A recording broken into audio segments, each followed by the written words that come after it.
Good afternoon, and welcome to yet another extremely topical and extremely timely AMET webinar. As many of you have grown to appreciate by now, AMET is an unabashedly pro-Israeli and pro-American think tank and policy institute here in Washington, D.C. But as opposed to many other think tanks, we have a very exhaustive activist and legislative arm, educating members of Congress and more essentially their staffers, their foreign policy staffers, or equally essentially, I should say, about the Middle East, and specifically how events and trends in the region affect America's national security interests here at home.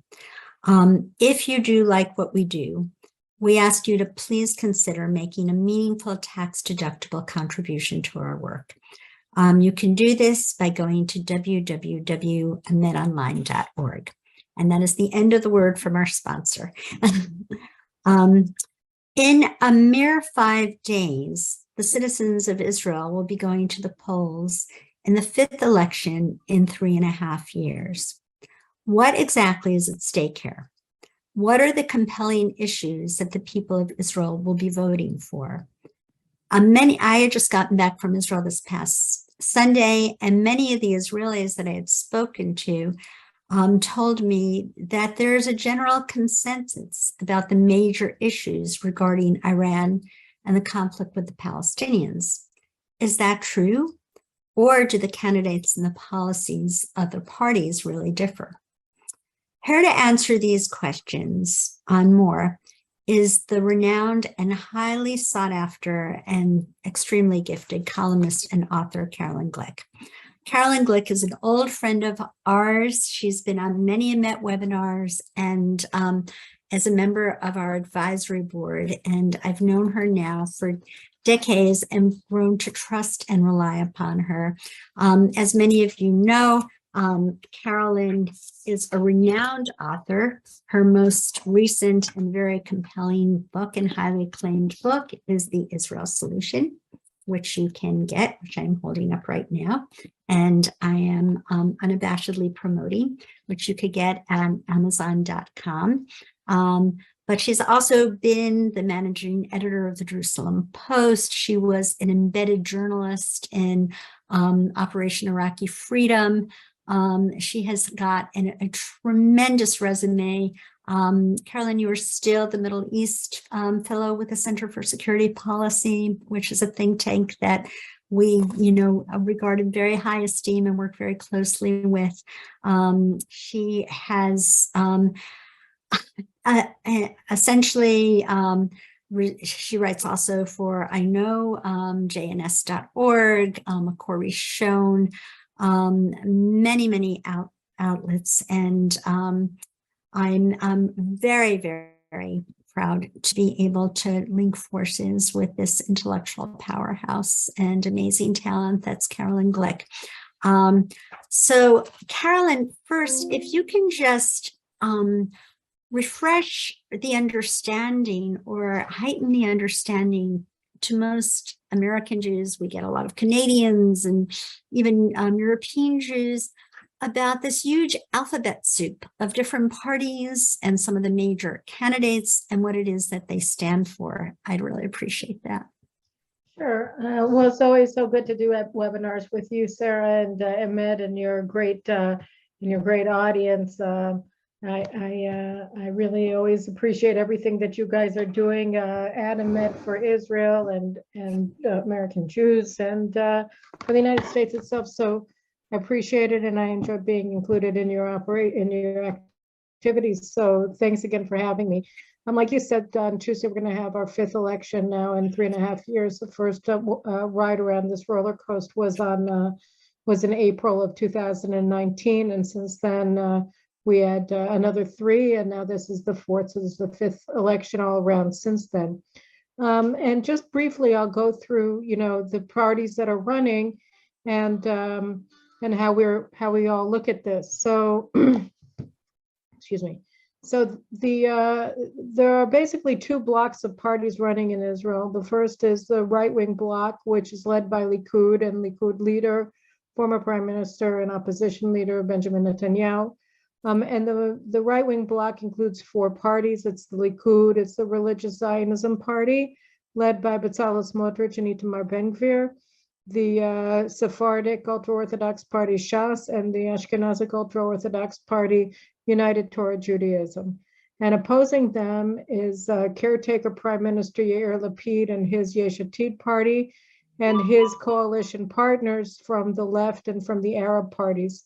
So the left Arab bloc that Yesh Atid leader, caretaker Prime Minister Yair Lapid leads includes Defense Minister Benny Gantz's party, which is roughly translated as something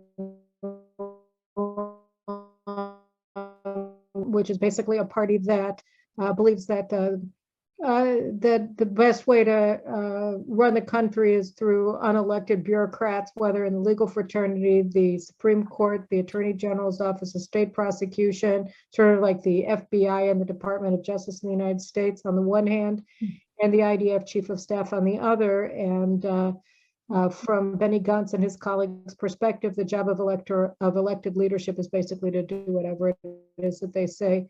Which is fine with Benny Gantz because he generally agrees with everything they have to say. So that's Benny Gantz's party. Then there's the Labor Party run by Merav Michaeli, which is a very progressive party, and Meretz, which is a progressive party. So I guess the distinction between Labor and Meretz is that Labor focuses its attention on domestic issues and a progressive revolution internally inside of Israeli society.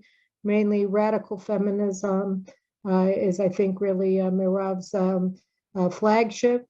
She's trying to change the Hebrew language by forcing it to become gender neutral, which is, of course, very difficult given the way that we conjugate verbs and nouns. And Zahava Galon now is leading the Meretz party, which is a post-Zionist party that essentially openly rejects Israel's Jewish character and supports the state of all of its citizens. And then the two Arab parties, we have three Arab parties. One is sort of the Israeli Ba'athist party, Balad. They're not right now polling. They haven't been polling to cross the 4-seat threshold. And they're largely run by their former leader Azmi Bashara from his place of refuge in Qatar, where he fled the country to several years ago when he was the subject of an arrest warrant for treason for having spied for Hezbollah during the Second Lebanon War. So that's Balad. And then you have the United Arab List, which is run by jointly by Yasser Arafat's former advisor Ahmed Tibi and by the head of Israel's Communist Party and BDS activist Ayman Uda, and they're polling 4. And then you have Ram, which is the Muslim Brotherhood Party, which is a member of the governing coalition now. So those two of the Arab parties, the Tibi Uda Party and the Ram Party, are both part of Likud's bloc, because the way that the pollings are, the only way that Likud will be able to form a coalition is with them in his coalition. So we're looking at 4 right-wing religious parties on the one hand, and 4 leftist parties plus 2 Arab parties on the left, and they're vying for leadership. People claim that the elections are all about Netanyahu, yes or no. That Lapid's bloc really should be called the Never Bibi bloc, and that what unites its members is rejection of Netanyahu. And that was true, I think, in the 4th round of elections, where you had a combination of right-wing actors led by Naftali Bennett in the Yamina party and the New Hope party led by Gideon Sa'ar, that together had 13 seats. And one member of Naftali Bennett's party left, but they brought 12 members of the right wing into the left Arab coalition. So that was true in the past, that what united all of them together was in fact their hatred of Netanyahu. But today, Gideon Sa'ar is running as a part of Benny Gantz's party, which is a left-wing party. So he's no longer a right-winger in any credible way. He's also abandoned most of his right-wing positions. except when courting right-wing voters. So he's no longer, he can no longer credibly be called a right-winger who's motivated by his hatred of Netanyahu. Naftali's party has completely evaporated. His partner, Ayelet Shaked, is making a doomed run for the Knesset as the head of the Jewish Home Party, which she and Naftali used to run.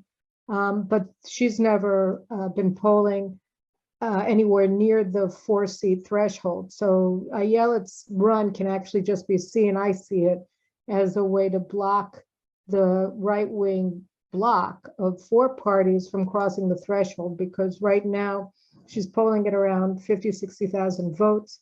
And of those votes, she's probably got 25, 30,000 that are never BB right-wingers.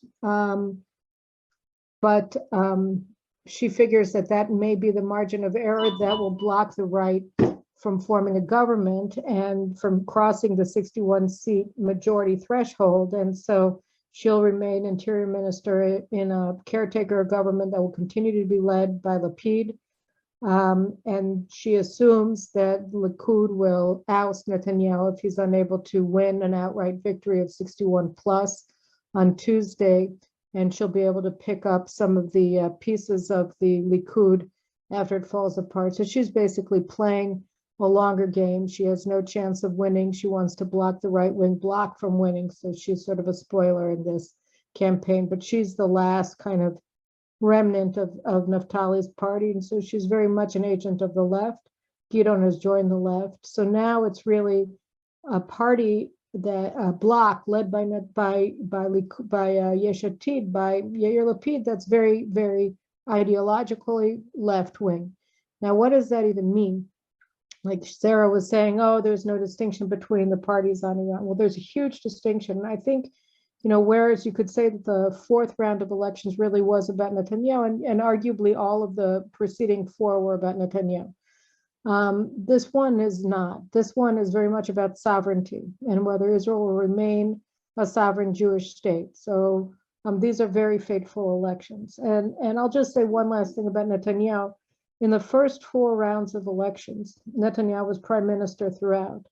And in this round of election, he's been out of office for the past year and a half. So it's a very different situation. He was ousted. We've seen what Lapid and Gantz and their partners in Meretz and in the Labor Party and with the Muslim Brotherhood Party, Ram, what that coalition can do. And we have a point of reference to understand just how different it is from Netanyahu's right-wing governments that have all been flawed, to be sure. But we can see a very striking contrast between the two. And one last little point about Netanyahu. So Netanyahu, from a year and a half ago or 2 years ago, when we had our previous election, they were held in March of 2021. He had just been indicted, and his trial had not begun. But since this government has formed, Netanyahu's trial has been going on now for a year and a half, and the indictment charges under which he's been indicted, have completely fallen apart on the witness stand. It's really quite stunning because I think we've had about 18 or 20 witnesses so far getting up, and they're all of the star witnesses of the prosecution's case against Netanyahu. So they wanted to front load the most important witnesses reasonably. And they've all ended up testifying on behalf of Netanyahu. So as the prosecution has made its case through one witness after the other, alleging that Netanyahu is guilty of accepting bribes and of a sort of a laundry bag indictment that can just sort of fit any action that the Attorney General wants it to, in relation to gifts that he received from friends. So that's called breach of trust. Those 2 charges have completely fallen apart, and so that's a very significant thing. So what's interesting about the leftist bloc's campaign is that they make almost no mention of the indictments against Netanyahu or of the fact that he's standing for election, because that has become a liability for them, because the public recognizes now that Netanyahu was effectively ousted in an illegal coup that was a part that in which the media was a full partner. So I think that that's also notable. So just to go back to the ideological disparity and why I say that this election is about sovereignty, I'm actually writing a column for JNS, where I'm writing now as a columnist along with Newsweek about this, and really the defining character of this election, if it's not Bibi, what is it? Sovereignty. And so it's sovereignty both in foreign affairs and also in domestic affairs. Foreign affairs, we saw that in the weeks before Naftali Bennett and Yair Lapid and Benny Gantz formed this government with Ram, with the Muslim Brotherhood Party, all three of them gave assurances to the Biden administration that they, quote, wouldn't surprise them in relation to Iran. And that pledge that all three men made to the Biden administration effectively transferred Israel's policy for dealing with Iran's nuclear weapons program to the Biden administration, which wants to enable that program through nuclear appeasement. So when they said that they wouldn't surprise the United States, again, that means that they were giving the Biden administration veto power over all of Israel's operations against Iran's nuclear sites. And we saw a dramatic drop in the reports of damage being caused to Iran's nuclear installations, particularly its uranium enrichment facilities, but not only after this government came into power. Now, there have been a few significant attacks on those installations over the past year and a half, to be sure, but the tempo of the attacks on Iran's nuclear installations went down probably by 85–95%. over the past year and a half. So this is a dramatic change. And Israel's transfer or proffering of veto power to the United States, to the Biden administration over its foreign policy, extended well beyond Iran's nuclear program. We see it as well in the agreement that Lapid signed today as a caretaker prime minister just days before the election with the Hezbollah-controlled government of Lebanon. The deal about Israel's maritime borders that Israel agreed to demarcate with Lebanon this week is actually a complete capitulation to Hezbollah's demands. Israel transferred about 780 square kilometers of its economic waters, and more importantly, to its sovereign natural resources on the seafloor in those economic waters, including but not limited to significant natural gas deposits and fields in those areas, to the government of Lebanon. And in addition to that, it also surrendered 10 square kilometers of our territorial waters. And in return, we didn't receive anything. Not only did we not receive anything, but while they claimed that Lebanon recognized our maritime border, the actual text of the agreement said that we did the exact opposite. And in fact, we put our own land border into question, because it said that the maritime border will be determined at the same time as the land border, which we thought we had already demarcated on the 31st of May 2000 when we withdrew from South Lebanon to the internationally recognized borderline with Lebanon. So the reason that Israel made this deal, accepted these terms, which it had rejected for over 10 years of on-again, off-again negotiations with the Lebanese, is because the Biden administration placed massive pressure on Lapid to do so, and he completely capitulated to the Biden administration, to Joe Biden, on this issue. And why did the Biden administration think it was so important to transfer gas deposits to Lebanon lock, stock, and barrel, and to humiliate Israel in this way? No, it was because the Biden administration's strategy of realigning the United States towards Iran is based on the concept that it's possible to appease Iran by paying them lots and lots of money. And so the nuclear deal, which, as I'm sure you know, does not block Iran's path to a bomb. It actually just enables it, and it legitimizes it. It gives the UN Security Council's seal of approval to Iran's otherwise illicit nuclear weapons program. But they call it nuclear diplomacy. What it really is a payoff in exchange for limited, non-binding, and now also impossible to inspect limitations that Iran purportedly accepts on its nuclear operations. The United States agreed to sanctions abrogation of sanctions on Iran to the tune of a payout of $200 billion in the immediate future once the deal is underway, and then up to $1 trillion by 2030. And that it's very difficult to abrogate sanctions now because Iran thinks that there's really no reason to, because they're essentially a nuclear threshold state already, and they're doing well with their oil sales and gas sales to China and other countries. So the United States still wants to appease it, and a great way to do it is to give a massive payoff to Iran's Lebanese proxy, Hezbollah. So in July, Lapid came into office, and the day after he came into office, Hezbollah attacked Israel's gas platform, Karish, not far from Lebanon, but well within Israel's sovereign waters, with drones. And rather than support Israel's right to retaliate against this unwarranted aggression against its sovereign waters, the United States extorted this used Hezbollah's threat of war to force Israel to capitulate to Hezbollah's demands. So the Biden administration effectively acted as Hezbollah's agent here, forcing Israel to accept Hezbollah's terms, and this was in order to give a payout to Lebanon, which in the immediate sense is going to give them, I think it's been estimated at $500 million through signing a deal with Total Energy, and they still don't know how much money the Kanab gas platform that Israel just gave away all of to Lebanon is worth, but it's at least valued at $2 billion and up to $20 billion.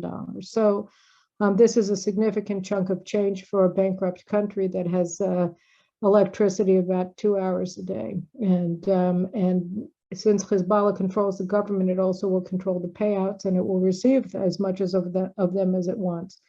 So that's something that Israel did. And then you look at the Palestinian area in terms of our abrogation of our sovereignty. So here too, there have been reports over the past several weeks, and they've intensified over the past 24 hours, that the United States is massively interfering in Israel's military operations on a tactical level in Judea and Samaria through Tom Knights in the U.S. Embassy in Jerusalem, and also directly from the State Department.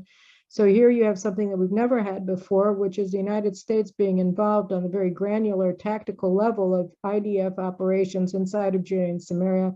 A couple of weeks ago, I also serve as a diplomatic commentator for Israel's Channel 14, and I reported on the station that, Regavim, the nonprofit organization, very important one here, that monitors illegal Palestinian building in Area C of Judea and Samaria, and also illegal Arab seizure of government lands in the Negev and in the north in the Galilee. They reported that operating through the U.S. Embassy and its coordinator for security in Judea and Samaria are Canadian soldiers and officers walking around Judea and Samaria with Palestinian and anarchist rioters to try to interfere with Israeli military operations, and that this is all directed through the U.S. Embassy in Jerusalem. And so that's in among the Palestinians, and in relation, so that's how Israel, and then you can even take the issue of Ukraine and why on earth Israel is being pressured to provide offensive weapons, and also the Iron Dome batteries to Ukraine when they're produced in the United States. The United States could do it on its own. And the reason is that Israel is being massively pressured by the Biden administration to wreck its bilateral ties with Russia, which it had is assiduously developed in order to enable it to operate freely without molestation by Russian forces in Syria against Iran and Hezbollah and other nefarious actors that threaten its security. So the United States, starting in February, for no reason, kept singling Israel out for rebuke and condemnation for not And now it's and Zelensky, I would assume, acting at the instruction of the State Department, has been attacking Israel from the outset, that Israel isn't sufficiently assisting it. So that too is part of an effort by the United States to undercut Israel's sovereign right to make decisions based on its national interests in relation to foreign wars of which we are not a participant. So that's really bad, and it's harmed Jews inside of Russia, because Putin has lashed out both by going after Chabad inside of Moscow.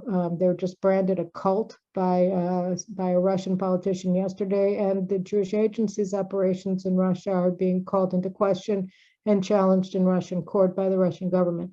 So these are things that the Lapid government has enabled by subordinating Israel's sovereignty on foreign affairs to a very hostile Biden administration. And that's one aspect. And then when you look at the domestic sovereignty, it sort of comes about in three ways it manifests itself. And first is the question of whether the people are sovereign, whether we have a right to determine the course of our government by voting for this government or that government. And here what we're seeing is that there's been a real tug of war that the elected officials, particularly or only on the right, actually have repeatedly lost to very politicized, unelected bureaucrats, particularly in the legal fraternity, that have redefined the rule of law to mean the rule of lawyers. And so in Israel, we have a situation where we have a two-tier justice system, one for people on the right and religious publics, and one for people on the left, and particularly for Arabs. The latter are seeing a situation, which we'll get to in a second, of a complete collapse of the rule of law, where Israel is not enforcing its laws almost at all towards its Arab citizens, so that's a complete disaster. But while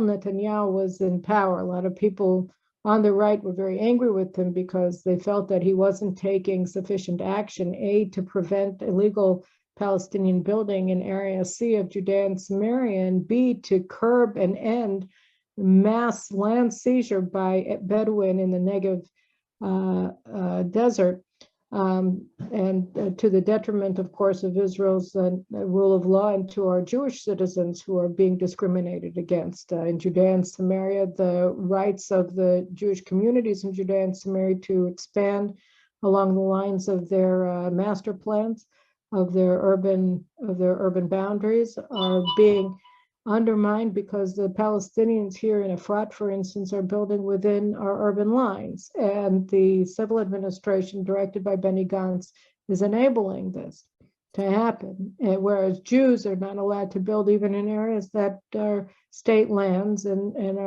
ought to be ostensibly areas of Jewish settlement in Judea and Samaria. So the reason why such a situation came about was because the Supreme Court and the legal fraternity, particularly in the Justice Ministry, is undermining Israel's ability to operate in accordance with its own administrative law in Judea and Samaria and Area C against the Palestinians, because they are ideologically opposed to Israel's continued to control against Judea and Samaria, which is certainly their right to oppose. We are a democracy, but nobody elected them to implement their position, so that what they're doing is actually exploiting their positions in the Justice Ministry or as justices of the court to impose their personal views on the elected leadership of the country. And that was what was happening for years under the Netanyahu administration. We had several episodes in which the Attorney General, successive Attorneys General,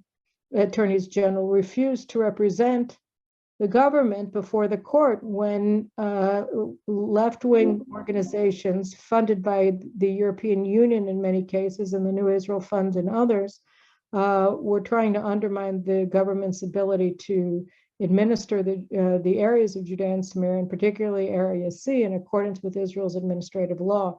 So that's been one aspect of it, and we've had the same situation confer in relation to Arab lawlessness in Israel proper, in particularly in the Negev desert. So they come at Netanyahu with these angry protests that he wasn't doing enough to block it. But you see that he was doing everything that he could within the constraints that had been unlawfully placed on him and his government by the legal fraternity. And how do we know that he was doing as much as he possibly could? Because over the past year and a half that we've been governed by Lapid and Gantz and the Labor Party and Meretz and the Muslim Brotherhood Party, we've seen that Palestinian building in Judea and Samaria, unlawful Palestinian building in Area C, and I see it here, is Efrat, which is the largest city and largest community in Judea, in Gush Etzion, right just south of Jerusalem. We're becoming entrapped by illegal Arab building that is turning access roads to Efrat into gauntlets. And along the highway roads that enter into Efrat, we're lined by Palestinian building that's unlawful, that makes it very difficult to travel unmolested down the roads. It certainly makes it very difficult as a practical matter for Efrat to expand. All of this is very, very much part of a strategic plan that was put out by Salam Fayyad, then Palestinian Authority Prime Minister, supported by the US government and the EU in 2008.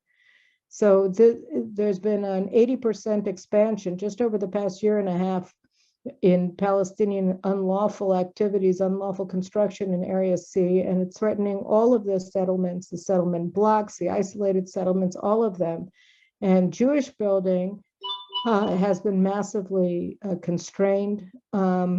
So this is clearly an action that's being carried out, the 80% increase in illegal Palestinian construction with the agreement of Benny Gantz, the defense minister, and without any objection from his colleagues in the government, including, by the way, Ayelet Shaked and Naftali Bennett. So that's one aspect of what we're dealing with.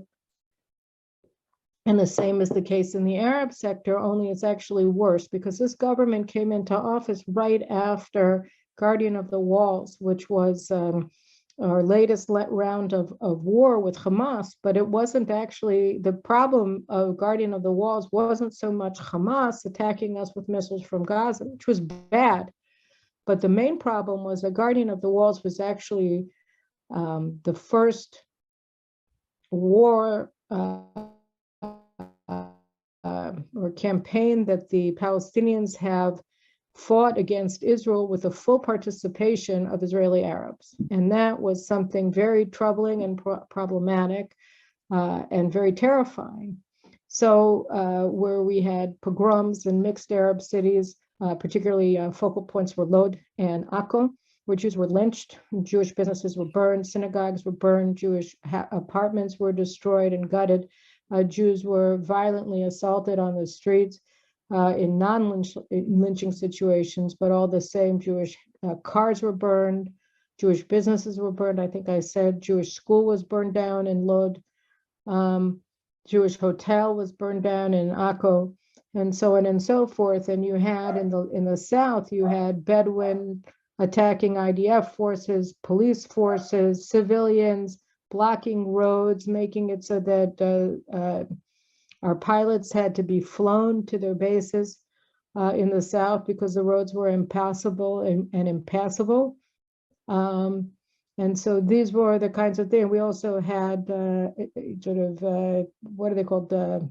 Wildcat strikes by Arab truckers who were working for the IDF, so that the IDF was hard pressed to move its logistic trains across the highways because the Arab drivers that were supposed to be driving the trucks didn't show up to work. So we had an insurrection by Arab Israelis and full participation in the war effort by Arab Israelis for the first time. And then this administration came in and it was also constrained by its complete dependence on the Muslim Brotherhood Party.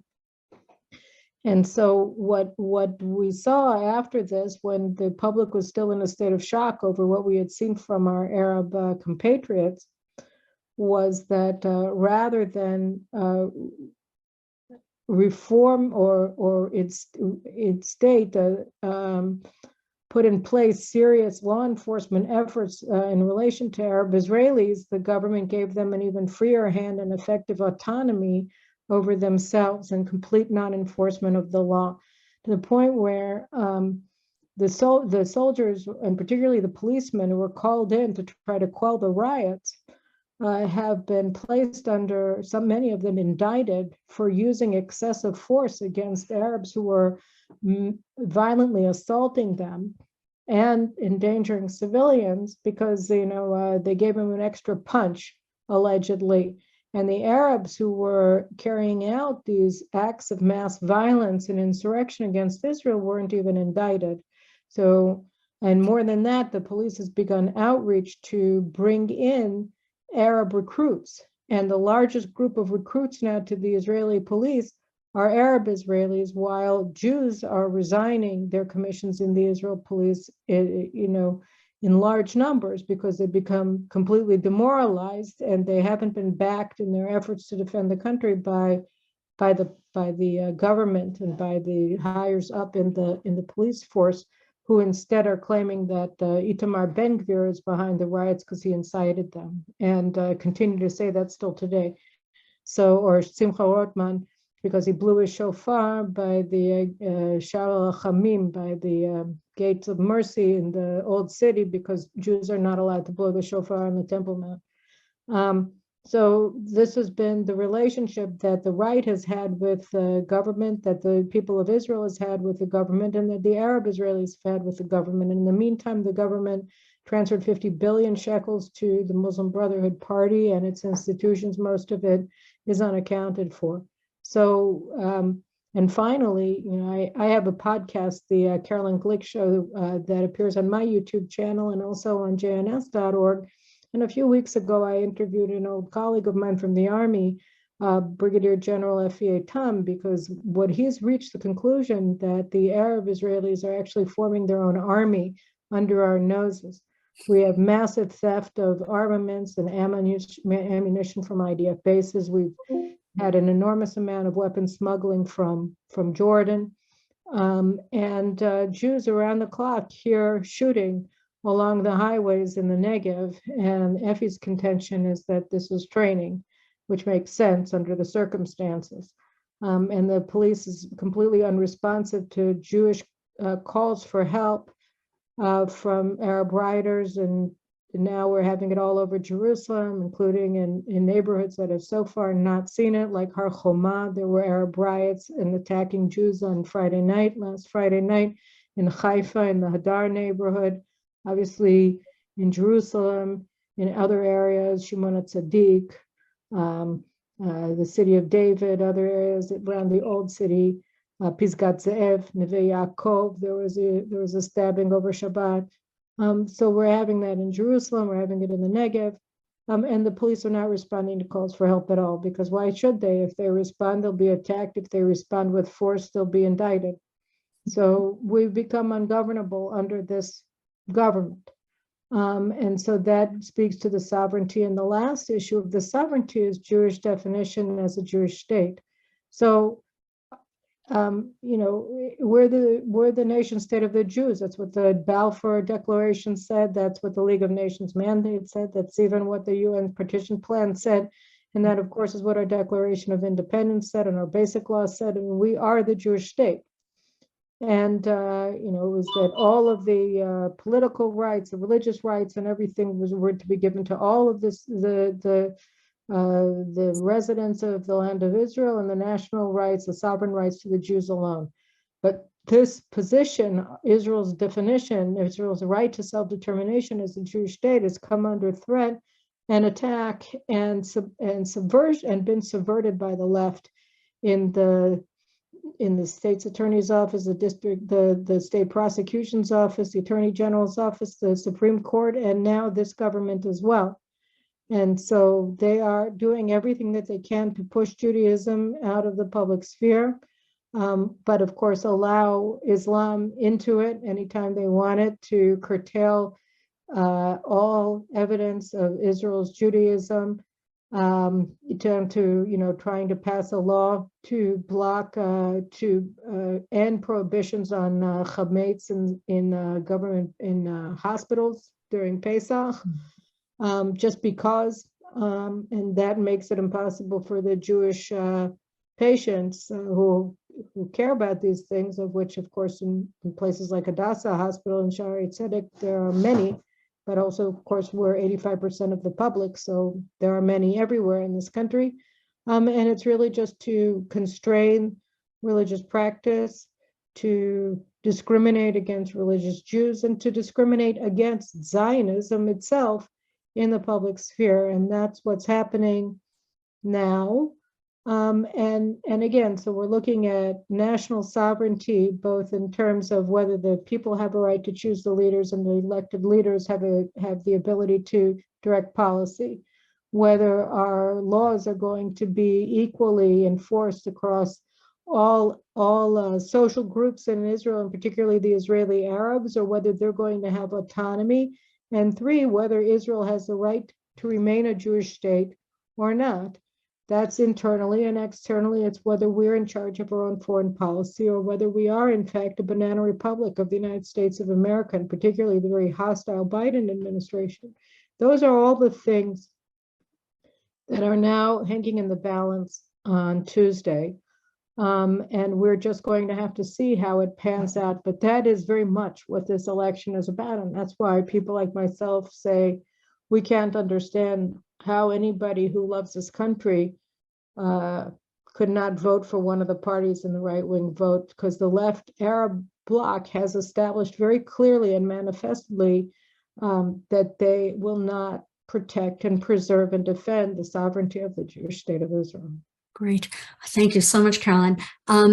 If it's okay, do you mind if I ask you some tough questions that have come in prior to this discussion? Many American Jews and some members of Congress, such as Senator Robert Menendez, Democrat from New Jersey, who is certainly a stalwart friend of Israel and defender of Israel, particularly when it comes to the Iranian nuclear deal, where he actually has opposed his own Democratic Party about this, had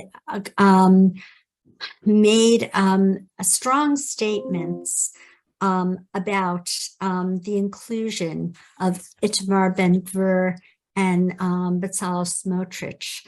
Itamar Ben-Gvir of the Otzma Yehudit, which means Jewish Power Party, who does have former ties with Kahana Chai and had been arrested once for a terrorist attack against Yitzhak Rabin's car, I think, and Bezalel Smotrich, the religious Zionist party, that it would make it very difficult to maintain bipartisan support in the U.S. Congress. How would you respond to this criticism? So, Netanyahu was asked about that in an interview, I think, with Channel 14 yesterday, and he said, look, they can think whatever they want. They're not voting here. I mean, if you wanted to ask me, I would say I prefer that there would be no progressives in the U.S. House of Representatives and Senate, but that's not my call to make. It's not my country, and so they really have to butt out of Israeli politics. And I think that that's a simple answer, which is butt out. You're not Israeli. You don't have to deal with the implications. And I would be much more convinced by Menendez's sincerity if he said the same thing about the Arab parties, and if he, by the way, said the same thing about Meretz, who rejects Israel's right to be a Jewish state and has positioned itself as a post-Zionist party. But so long as he doesn't have a problem with the Muslim Brotherhood being a member of the government coalition, or of the Arab nationalist parties being members of the governing coalition, who support terrorism against Israel, openly support Ayman Tumat Suleiman, one of the members of Tibi's party today. Yesterday, she expressed solidarity with the terrorists in Shechem, in Nablus, that were killed in the previous night's IDF operation in the city. I mean, these are cold-blooded killers, and she supports them. And this is, of course, not the first time that you said it. Every single member of Knesset who is an Arab in the Arab parties has openly expressed support for terrorism and Israel's annihilation. So, I didn't hear Menendez saying that he opposes their participation in the government. So when he says it's about Ben Gvir, it makes you wonder what his motivations are. And on that score, I mean, I would credence his claims, Ben Gvir's claims that from what he understands, the person behind all of these positions is actually Lapid, who's been going to U.S. lawmakers and telling them to speak out against Ben Gvir to try to delegitimize him. But in the meantime, there was just a report today that the Yesh Atid is very concerned because a lot of first-time voters in Tel Aviv that they had anticipated would be Yesh Atid voters are now polling for Ben Gvir. So their own base is now moving to Ben Gvir, and Ben Gvir's rise is very understandable. Ben Gvir has eschewed his previous desire under, Meir Kahana's banner to expel all of the Arabs from Israel, and he says that today the only Arabs that he believes should be expelled from Israel are terrorists and people involved in terrorist activities. And I would argue that a majority of Jewish Israelis agree with that call, which is why so many of them support him. And the other reason that he's supported is because he's sort of the new flavor of the month. His positions or the popularity of his positions is a direct consequence of the Arab Israelis' participation in the Hamas war against Israel last year, and the continued aggression and expanded aggression of Israeli Arabs against their Jewish compatriots over the past year and a half. So that Jews are feeling increasingly concerned that the bargain that we made with the Arabs of the land of Israel in 1949 is no longer operable, that the Arabs themselves have chosen the path of war against Israel, and that they represent the single largest threat to the survival of the Jewish state.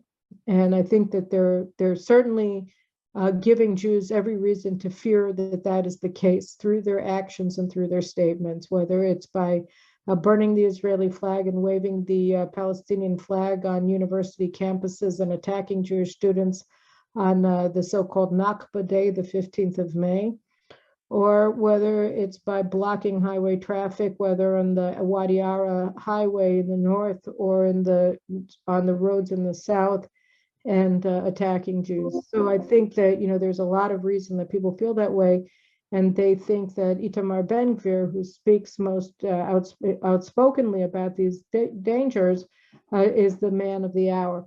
So I personally plan to vote for Likud, but I know a lot of people who plan to vote for Ben Gvir and Smotrich, and I certainly understand it, and their choice should be respected. And you would actually expect, and this is one of the things that I find so troubling, that as Israel's ally, the United States would have the modicum of respect and regard for the people of Israel to recognize that perhaps we're well situated to figure out what best serves our interests in this country, and to respect that. And I find it really sort of a statement of contempt for Israel, that particularly, people who are ostensibly our friends, and also the American Jewish community would suppose that they should be telling us about things that they either know nothing about or are on the wrong side of. Right. That's a really compelling explanation, really.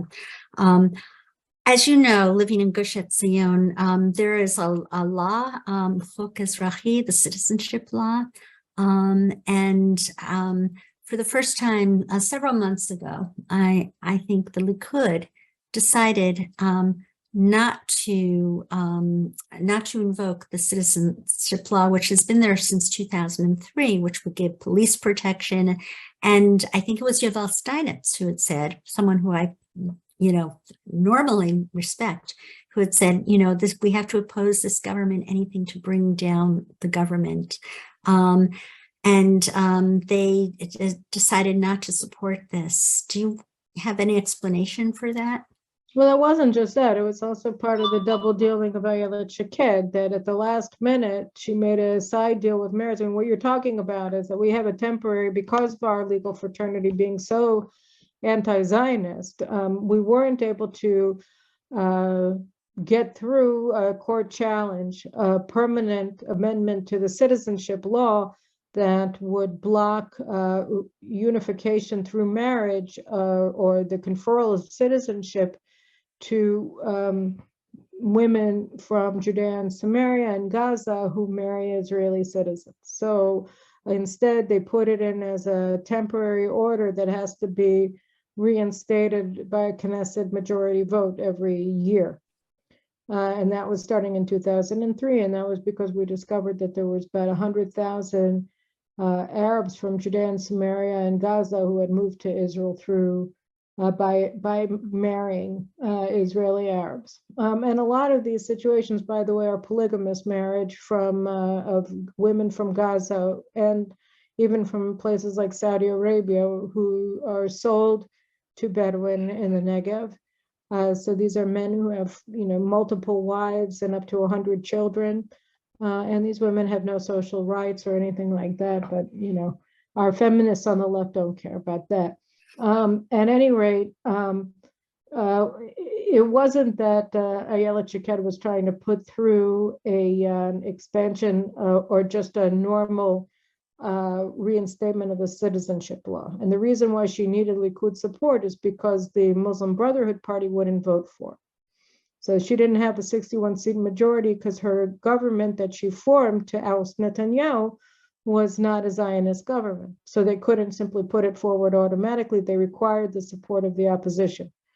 And this was, and so, Netanyahu, they might have voted for it, except at the last minute, she secretly made a deal with Meretz that would have required Israel to provide citizenship for, I think it was 5,000 families that were in Israel unlawfully.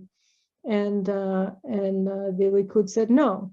And so it wasn't so cut and dry. I mean, it was, this government truly destabilized Israel in the most fundamental way. So I was certainly sympathetic to the idea of not passing this law or providing any support for Ayelet. I mean, it's basically, killing your parents and then demanding the mercy of the court because you're an orphan. And that's what she did. She decapitated the right. She betrayed all of her voters, formed a government with the Muslim Brotherhood and Meretz, and made crown Lapid prime minister. All of these things that she and Naftali had pledged not to do. For power and because they hate Netanyahu and all the rest of it. And then afterwards, she comes demanding that the Likud support her. So, yeah, okay. You're telling us a great deal that certainly does not make the news.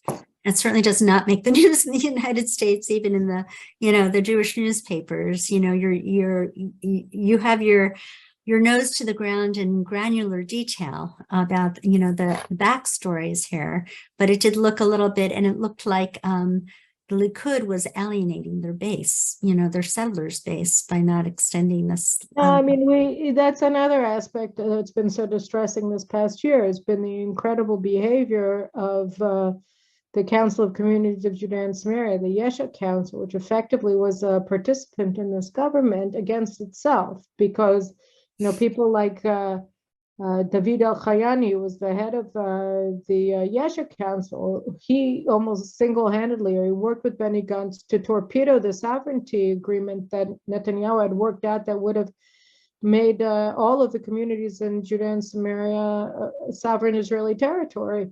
I mean, he just has been acting against the interests, the most basic interests of the people that he purportedly represents for 3 years. It was a complete disaster. And so he supported Gideon Sa'ar.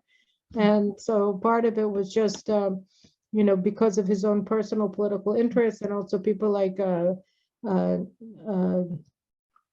Katzover and Daniela Weiss, they hate Netanyahu. And so they were willing to believe anything. They're very close to Gideon Sa'ar. So you saw a lot of behavior on the part of the settlement leaders, which is completely antithetical to the most basic interests of the Jewish communities in Judea and Samaria. And they caused a massive rift among, inside of the camp. The devastation that Gideon Sa'ar and Ayelet and Naphtali and all of the rest of them caused to the right-wing camp is, it's going to take decades for us to repair the damage in relationships and trust, particularly with the Jewish communities in Judea and Samaria and the rest of the right-wing bloc because of them. Right. Okay. We just have time. And I'm sorry I didn't turn it over to my wonderful colleague, Hussein Abubakar Mansour, because this is so compelling. What you have to say is so compelling. And I'm have a lot of other questions that I'd like to ask you. One is the left-wing bloc is just as exposed to the Iranian nuclear threat as the right-wing bloc. I mean, this is an existential threat for all of the citizens of the state of Israel. And, from my way of thinking, because the, Iranian octopus wants global hegemony to the world, but Israel is on the front lines there. What is it that makes them buy into the appeasement policies of the Biden administration? And I know they've offered assurances, but Israel's been offered many assurances in the past that the United States has not lived up to. Why do you think they're doing this? First of all, I don't think that it'd be strange for Americans to hear that people are willing to act against their national interest because they think that it's going to advance them personally. I mean, you have a lot of that going on in the United States, unfortunately, these days, both on the local and state and federal levels. And so, you see a lot of people preferring their personal fortunes and prestige over the interests of their countries. And you certainly see it with everything related to, offshoring American manufacturing to China. Who benefits from that and all the rest of it. But I think, part of it is that it emanates from Israel's military's very a pathological relationship with the Pentagon, due in large part to the aid that we received from the United States for our military. I've been one of the not many, but growing number of voices in Israel calling for an end to our client relationship with the United States and an end to the military assistance we received from the United States. And I've been calling for an end to this aid for over 15 years.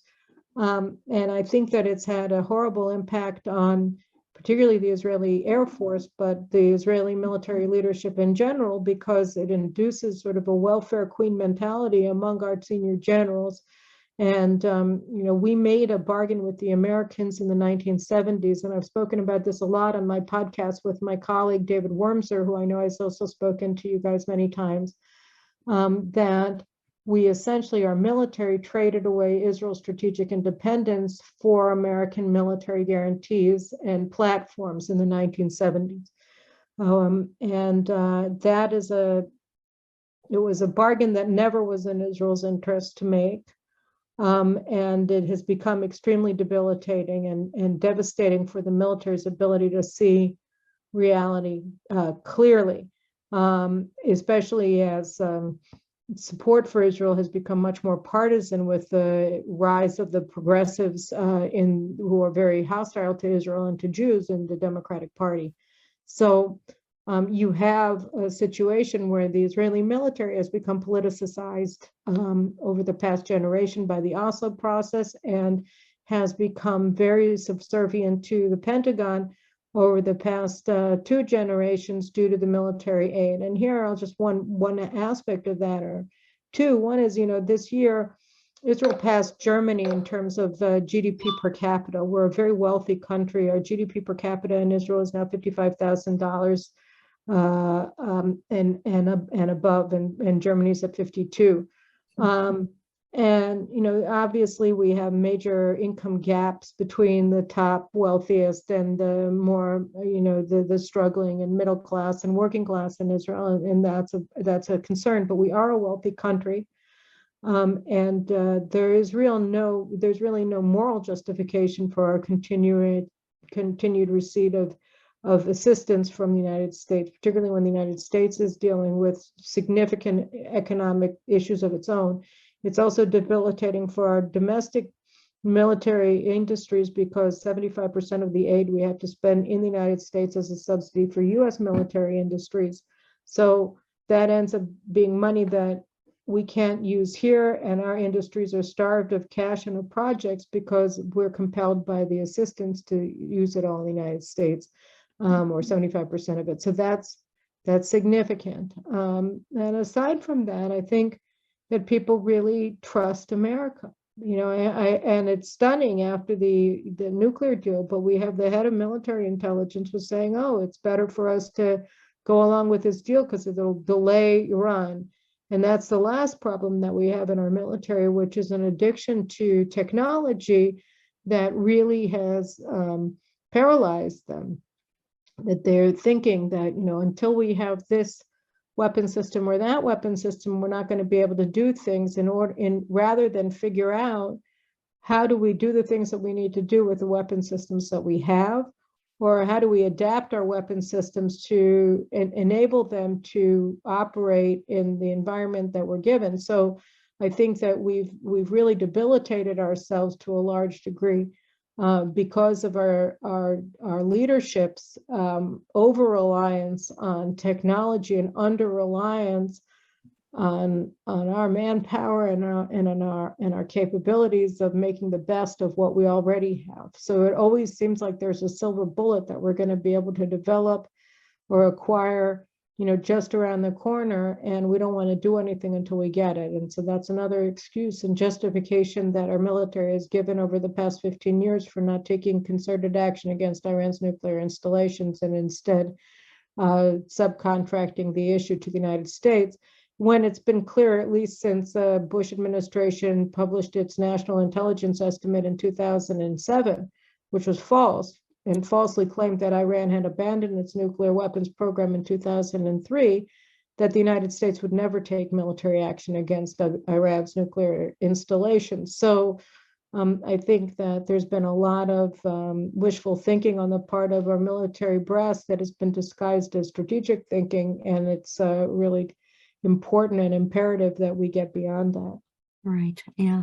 All right. And on that sobering note, I I have to thank you so much, Carolyn, for your diligent work, your careful scholarship, your absolute wonderful reporting. I'd like to encourage everybody to watch Carolyn Glick's shows, which are brought out on jns.org. And also on my mailing list, I post them every week. I'm sorry, I was sort of off of my mailing list and posting for the past couple of weeks. If you follow my website, carolynglick.com, but the high holidays got everything bollocked up, and so I'll get it back up, I promise. Right. So get on her mailing list. She does know a great deal more than we are able to read about, and certainly in most American outlets, let alone American Jewish outlets. So I cannot thank you enough, Carolyn, and it's always been just a pleasure talking to you and hearing your absolute brilliance. Thank you. Thank you. And one last point, somebody asked about Avigdor Lieberman's party. I totally forgot about them just because he's just a Me Too party. He's in the left-wing bloc. He's been a terrible steward of our treasury. He's done absolutely nothing to block inflation and quite a few things to expand it. So but he's very much on the left, and he is motivated both by his own personal corruption problems and by his extraordinary hatred of Netanyahu. So I think those two things working together are going to cement his relationship with the left, regardless of the implications for the country. Right. So that's it. Right. That's it. Well, I knew I forgot somebody. It was one other thing before we go. The polls are pretty neck and neck, right? Right, well, it looks like the results of the election, I guess, is the last thing I should say, are going to be determined by two things. And I think I saw a question about that as well. And the pollsters that I've spoken to are all of the same mind, which is that if the Likud voters, who really a lot of them stayed at home last time because they figured it didn't really matter, Netanyahu was going to be prime minister forever, if a 65% and up of Likud voters vote, then the right-wing bloc will get 61. And they will also get 61 if Balad, the Ba'athist party that I mentioned at the outset, doesn't cross the threshold, and they're only polling 2 seats. So I would cautiously say, and also if the Arab vote, which right now they're about assessed to be around 45% of Arabs are going to vote, if that level remains, then not only will Balad not cross the threshold, but it's possible that Tibi's party won't cross it either. But I'll just say, one of the nice things about our American Jewish friends is that they've been involved with the Get Out the Vote effort among Israeli Arabs. So they definitely are trying to tip the scales in favor of the left, both by demonizing Ben Gvir and by trying to push the Arabs out the door to vote on Tuesday. So if they're 45 and under, and if Likud is 65 and over, then we'll cross the 61 absolute majority threshold. And if one or maybe 2 Arab parties don't cross the threshold, then we will also have a right-wing government. But a world can slip twixt cup and lip, as my late father used to always say. So we just don't want to count our chickens before they hatch, and hope that we get a big voter turnout among the right on Tuesday. That's what I'm praying for anyway. Right. Thank you so much. Profound and immense thanks for everything you do, Carol. And you too. Right back at you, Sarah. Thank you. Okay. Take care.